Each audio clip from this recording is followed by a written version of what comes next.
Hey everybody, it's Chuck.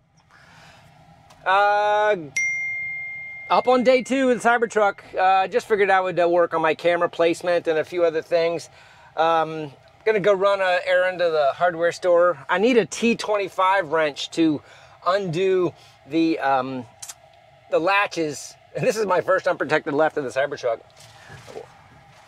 And when I'm doing this, I'm hearing all my B equipment in the trailer bed slide around. So I need to solve some strapping and sliding or that sort of thing with my my gear that I have in the back, because obviously when you accelerate, that stuff shuffles around a little bit. Those are easy problems. I just don't have that gear other than perhaps just some ratchet straps and things like that. Those Cybertruck special design tubs that go in the back, while they're kind of expensive, they do have the ridges that might keep it from sliding side to side. So I don't know if anybody's got any feedback on any of those. They're out of stock right now at Tesla, so I can't even order one if I wanted to try it. I think I saw Omar bought one, or at least he talked about it. I'll have to ask some folks what they think of them. Any case, I've only found 2 problems so far, and I've started a ticket with the service center, and neither one of them are major. Excuse me. The accent lighting in the whole car works perfectly. I even changed it to a blue color, except for my strip here on the driver's side door isn't working. And first of all, I'm assuming there's supposed to be a strip there. You know, it goes all the way to the back, all the way around, but the driver's side door light doesn't come on. And the only other thing, and I don't know if you're going to be able to hear this, but there's a plastic column here on the steering wheel below the squircle, and at slow speeds, meaning like when you're turning the wheel a little bit more, there's a little bit of a plastic rubbing sound. So this is probably just a trim fit kind of a thing. Honestly, it'll probably wear in just fine, but I'm asking the question about the noise that it's making. It's not bad. It's just, you know, when you're turning the steering wheel, it's kind of like you can hear the 2 pieces of plastic moving next to each other. I don't know, while I'm at this stop sign, maybe I can even take my mic off and hold the mic up next to it. Let's see.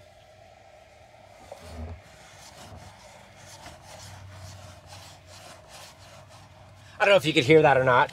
That was just kind of a demo.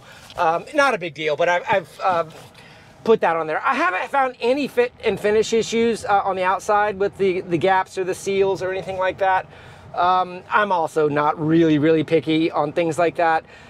It looks fine to me. I've looked at it pretty closely, but I didn't see anything.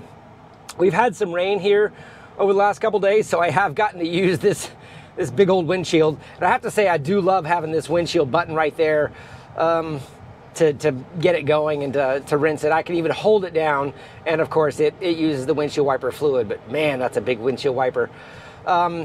It does have some logic to where it doesn't always park in the up position. It parks down in the lower position, and then it's like when it's done with what it thinks it needs, it comes back up into the vertical position. I do have mine set to auto for the moment, but I have noticed I've had to use the button a few times just to do it when I thought it needed to wipe the windshield.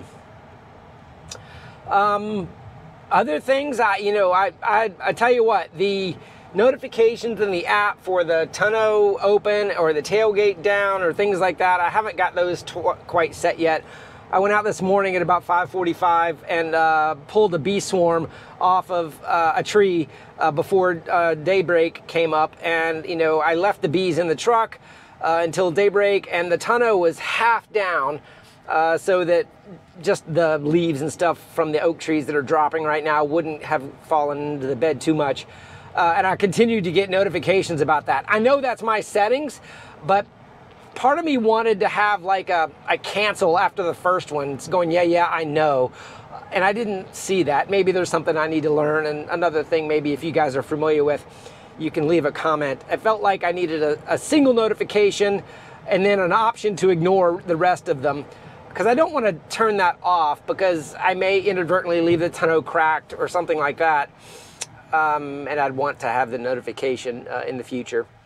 What else can I talk about? I tell you what, the the truck is a beast. The width of the truck is definitely much bigger than my Toyota Tacoma, so I'm definitely getting used to driving in the lanes. I do miss not having auto steer or full self-driving beta.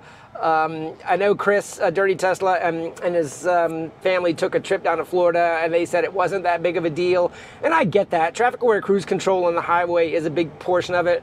But me being an FSD beta user like I am, I really, really like auto steer, or at least lane keep and assist in addition to it. So I'm really looking forward to hopefully getting some releases of FSD beta later this year.